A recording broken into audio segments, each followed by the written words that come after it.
Lifting यानी कि कोई भी चीज एक जगह से दूसरी जगह ले जाना उसे लिफ्टिंग कहते हैं।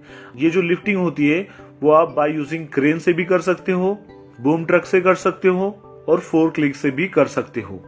तो चलिए जानते हैं कि जब भी अगर मान लो आप क्रेन से लिफ्टिंग कर रहे हो यानी कि एक जगह से दूसरी जगह मटेरियल आपको अगर रखना हो तो उसमें क्या खतरे आएंगे और उसमें आपको क्या प्रिकॉशंस लेने पड़ेंगे। तो चलिए देखते हैं।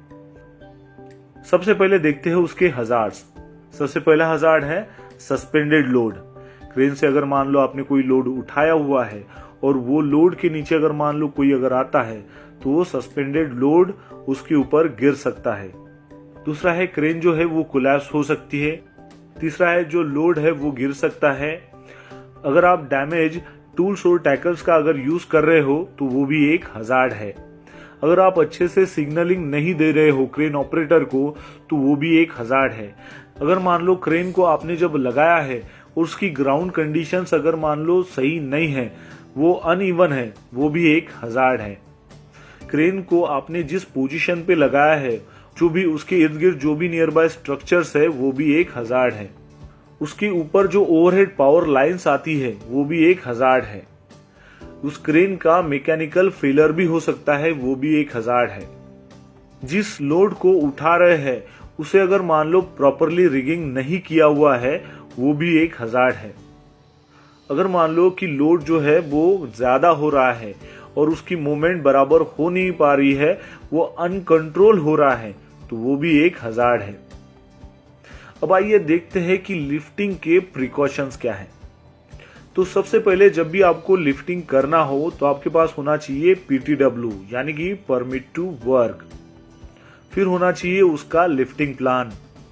फिर होना चाहिए आपके पास TPI सर्टिफिकेट यानी कि थर्ड पार्टी सर्टिफिकेट क्रेन का, टूल्स का और टैकल्स का, और साथ ही उस क्रेन का और टूल्स एंड टैकल्स का कलर कोडिंग होना चाहिए। फिर आपके पास जो है वो थर्ड पार्टी सर्टिफिकेट होना चाहिए क्रेन ऑपरेटर का, जो रिगिंग सुपरवाइजर है उसका, और रिगर का भी। एक ही रिगर जो अप्रूव रिगर है, जिसके पास थर्ड पार्टी सर्टिफिकेट है, जो अप्रूव किया गया है, वही रिगर जो है वो क्रेन ऑपरेटर को सिग्नल दे सकता है। जब भी आपको क्रेन की पोजीशंस करनी है तभी आपको ध्यान में रखना है कि नियर बाय में कोई एडजेसेंट स्ट्रक्चर ना हो या फिर उसके ऊपर कोई भी पावर लाइंस ना हो। जो भी क्रेन का आप इस्तेमाल कर रहे हो उसका मेंटेनेंस होना चाहिए। क्रेन का आपको डेली इंस्पेक्शंस करना है।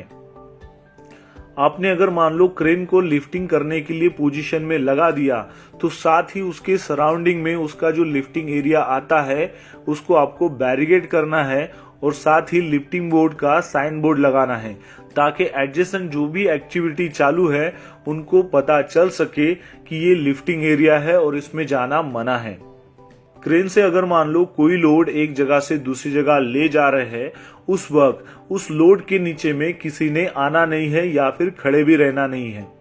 जब भी आप क्रेन की पोजीशन करते हो तो उसके जो आउट रिगर्स है वो फुल्ली एक्सटेंड होने चाहिए।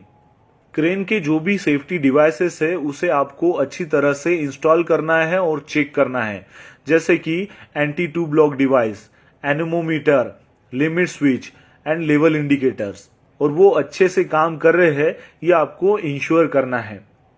जब भी आप क्रेन की पोजीशंस कर रहे हो तो आपको देखना है कि जो भी ग्राउंड लेवल है वो अच्छे से लेवल में है, और उसके जो आउट रिगर्स है जब भी आप एक्सटेंड करते हो तो उसके लिए आपको आउट रिगर पैड्स का इस्तेमाल करना है। जब भी आप क्रेन से किसी लोड को उठाते हो तो उस लोड को आपको 2 टैगलाइन लगानी है ताकि उस लोड को आप कंट्रोल कर